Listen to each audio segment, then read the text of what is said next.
ladies and gentlemen, we did it. Tesla stock closed above $220 per share. This is a big deal, especially with the lineup of events that we have for this week. It's telling us something. Now, we will get into all of this information that you need to know, but first off, if you're wondering why there's geese and goose in the background and all this crazy stuff you might hear over the course of the next 2 days, it's my daughter's birthday. She turned 4 today, so we went to this mountain resort thing with the water park, the whole shebang. It is a little dark in here. It's getting later outside, and I need to get a ring light or some kind of light source to shine upon my beautiful self because, you know, it just looks a little dark. So we'll figure that out in due time. But ladies and gentlemen, we have a lot to discuss heading into tomorrow and the next couple of days for Tesla stocks. So let's go ahead and get into it. First things first, I do want to mention Trump says he'll offer Elon Musk a cabinet or advisory role if elected. Now, yes, there's going to be a lot of debate, political tensions, uncertainties, and who knows what's ultimately going to be better for Tesla. But what I will tell you is Elon and Trump seem to be pretty close these days, and I don't think we're going to get, I guess, negative pressure from Elon and Trump being close. It's also being reported that Piper Sandler is, quote, urging investors to own Tesla stock ahead of October 10th's robotaxi event. They also reiterate their price target of $300 per share. It's also being reported today that Trump said he would consider ending the $7,500 tax credit for electric vehicle purchases, calling it, quote, ridiculous. Now, I have a little bit of context for you because some people are going to freak out over this, okay? As Elon Musk has said recently, $7,500 tax credit is not why Tesla is in business today. That Tesla doesn't need a $7,500 tax credit. The companies that really need that are the startups, are the companies that are struggling today in the EV sector. So yes, short term, Elon has said previously it would be negative potentially for Tesla, but it's even more negative for Tesla's competition. Let me remind you of something. Back in the 1900s, the 40s, 50s, 60s, 70s, 80s, up until today, in the car industry specifically, there's been a lot of regulations on safety standards and testing, and cars have to be built this way, they can't be built that way. And it's created a very much non-competitive car market. It's very hard for you to start a car company today because of the added cost, the added regulation. Yes, that has benefited society over time as a whole. It's made vehicles safer, but it's really created a barrier of entry for the automobile sector that is just hard to break into. It's hard to be a successful auto company, and that's why Tesla is so special, because it's really the newest car company that we have on roads today that is successful, that is profitable. This is bad news, long story short, for other companies. Not as bad for Tesla. In fact, it may actually reduce competition even more for Tesla and help Tesla out in the longer run. Piper Sandler analysts recently hosted 2 Tesla-related events to dive deeper into the company's evolving strategies in both its energy storage and autonomous driving sectors. In a Sunday note to clients, there were 24 key takeaways from these events that were highlighted. I'm not going to read into all of them specifically, but they did visit a Megapack facility and they had very positive things to say. Specifically, the new factory in Shanghai is expected to be online in 2025. This will help Tesla compete more effectively in the Asian market and fill some gaps, okay? If you're creating these Megapacks mainly in California and trying to ship them, these things are 80,000 pounds a piece. They're not small pieces of equipment. If you're building a lot more of them in China, you can really start to boost your numbers in a material way and have higher margins at the same time. And the energy division of Tesla's business already has the highest margins, period. Piper Sandler analyst reiterated an overweight rating on Tesla with a price target of $300, urging investors to own Tesla stock ahead of the upcoming robo-taxi event in October. It's also being reported that future Ford EVs could get adaptive regenerative braking. The system aims to adjust the level of regenerative braking based on what the driver is attempting to do, such as coasting on the highway.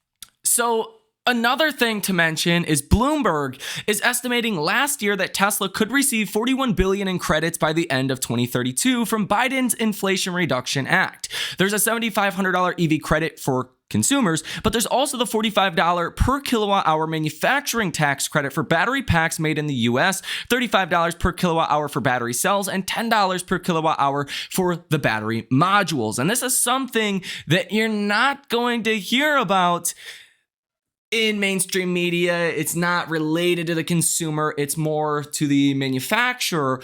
And this does highly incentivize American vehicles to be made in America. Okay, this is not going to go away. I would be shocked if it did, and this would actually be a bigger burden for car companies like Tesla than the $7,500 EV tax credit. Tesla gets about $5,500 in credits per vehicle from the government, specifically a Cybertruck.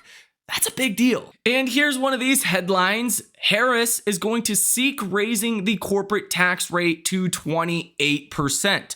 I know this is not really something that affected markets today, but it is something over time that, or really over the next month or two, that will start to affect markets. The Trump tariff policy, the Harris corporate tax rate policy, some of these things will create uncertainty at some point, and you will definitely see some fear selling in markets over the next 1 to 3 months before the election. But in the meantime, Tesla stock does not care. At the time of recording this video, Tesla stock is $222 per share, closing up over 3% on the day and hitting past our critical breakout level. 220 is the breakout level in which things are going to get exciting from this point on. 220 leads to higher upside, okay?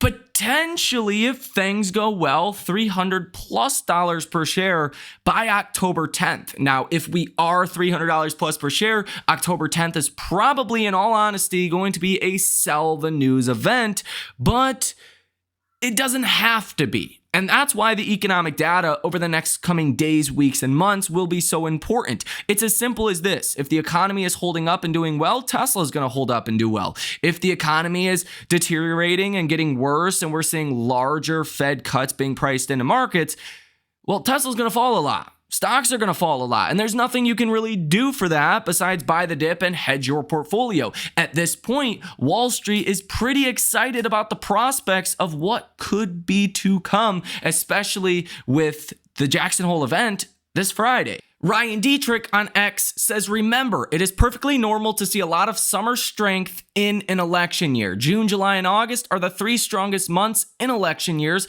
playing out once again. Now, September is normally the worst month for markets, and don't be surprised if it's a rough month again with the election. Now, we did go through our 10% correction, so there's a chance that markets just continue to go higher, but it's really going to come down to the economic data. And at this point, I think there's going to be a lot of volatility. But what we've seen today from Tesla shows a lot of promise. If we take a look at the RSI, the Relative Strength Index, this is not just something that compares the stock to its, relative strength. This also compares other stocks to Tesla, okay? So Tesla's relative strength is neutral right now at 54.32. You could get a lot more strength here before Tesla stock needs to come down. I know Tesla's been kind of straight up since it did hit the 180s, and now you're 222, but you're still only neutral, and there can be a lot of upside from here. The MACD is still -3, and the signal line is -3.78. So there could be a lot of upside from here. And again, let's be honest, Tesla is the best stock to own if the economy holds up and does well, meaning no recession. If the Fed starts to cut rates, the consumer maybe starts to get a little bit better, I mean, there is no better stock to own than Tesla. And I will stand on that wholeheartedly. Tesla stock will have a massive rally in that event. And subsequently, if there's no recession, all-time highs in 2025 is, in my opinion, a guarantee. Now, that's not financial advice. Things can happen. We could go through a depression for all I know. Things can change. But from my perspective, breaking above 220 today was a very, very good sign. Okay, a critical level like that usually doesn't get broke and then just rejected the next day later. Okay, and Jerome Powell is going to be very dovish. As long as Thursday's economic data does not come in bad, we are all good, at least for maybe another week or two. After this week, I know there's going to be some economic data, but Powell and the Fed is really going to control the narrative until we get more consumer-related data. Now, today in Tesla stock, you had 25 different trades totaling $9.23 million with a positive order value of 91%. Another big story over the next couple of days will be some earnings. Now, we really want to know, was Walmart earnings just strong because they're Walmart and everyone's shopping at Walmart? Or can you start to see other brands or other, areas of the consumer start to do a little bit better, like Target, Macy's, TJX? Are those guys going to see a little bit of recovery from the consumer as well? If that's the case, let me tell you, if Target has good earnings, that is fantastic news for markets.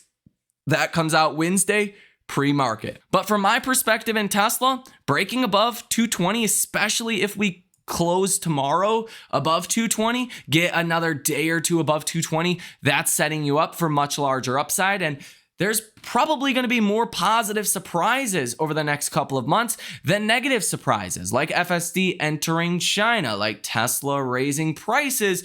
As you have seen, 10-year treasury yields are down to about 3.8%.